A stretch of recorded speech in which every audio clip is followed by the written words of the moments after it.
নতুন যে রাজনৈতিক দল গঠিত হয়েছে তাদেরকে আমরা অনুরোধ করব মিডিয়াতে এরকম বক্তব্য দিয়ে বাংলাদেশের মানুষকে বিভ্রান্ত করবেন না। বিশেষ করে নাসিরউদ্দিন পাটোয়ারিকে আমরা বলবো, দয়া করে আপনি আপনার জন্মস্থান চাঁদপুরে গিয়ে আমাদেরকে দুই একটি সমাবেশ করে দেখান, তারপরে আমরা বলতে পারবো যে বাংলাদেশে আপনি আপনার আসনটি পাবেন নাকি 300 আসন পাবেন, সেটি জনগণ আসলে বিচার বিশ্লেষণ করবেন। আমরা তো এখনো পর্যন্ত নতুন যে রাজনৈতিক দল গঠিত হয়েছে তারা ঢাকার বাইরে একটিও জনসভা করেছেন কিনা, যে জনসভাতে অন্তত আমাদের তিতিমির কলেজের আজকের জনসভাতে যত নেতাকর্মী উপস্থিত হয়েছে এত নেতাকর্মী উপস্থিত হয়েছে কিনা এটি আমরা কিন্তু গণমাধ্যমে দেখিনি। এবং আমরা ঢাকার বাইরে নতুন যে রাজনৈতিক দল গঠিত হয়েছে তারা এখনো কোনো দুঃসাহসী দেখাচ্ছে না যে একটি জনসভা করবে। সুতরাং এরকম একটি রাজনৈতিক দল কিভাবে জনগণকে বিভ্রান্ত করতে, তারা কিভাবে বলে যে আগামী সংসদ নির্বাচনে তারা 300 আসন পাবেন, এটি আমরা কোনোভাবে এটি আমাদের বোধগম্যে আসে না।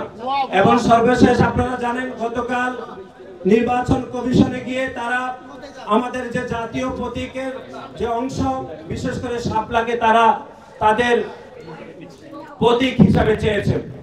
আমরা মনে করছি আমাদের জাতীয় প্রতীকের সবথেকে দৃশ্যমান অংশটি হচ্ছে আমাদের জাতীয় প্রতীকের শাপলা।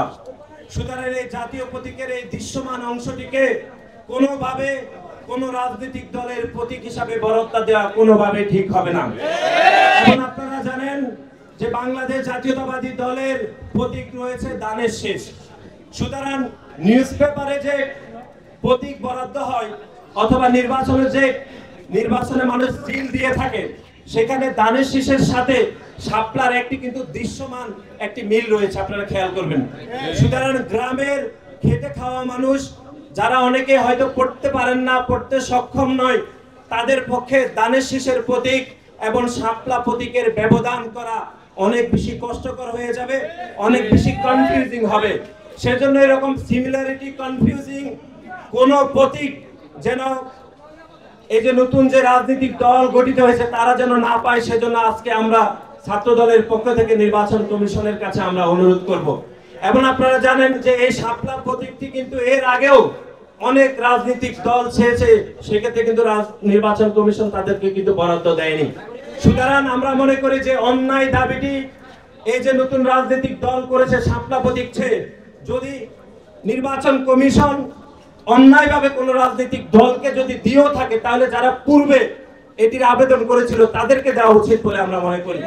কিন্তু কোনোভাবে জাতীয় প্রতীকের শাপলা কোনোভাবে কোন রাজনৈতিক দলের প্রতীক হতে পারে না বলে আমরা স্পষ্টভাবে মনে করি। সেজন্য নির্বাচন কমিশন এই বিষয়ে তাদের সুস্পষ্ট ব্যাখ্যা সহ তাদের সিদ্ধান্ত জানাবেন বলে আমরা মনে করছি।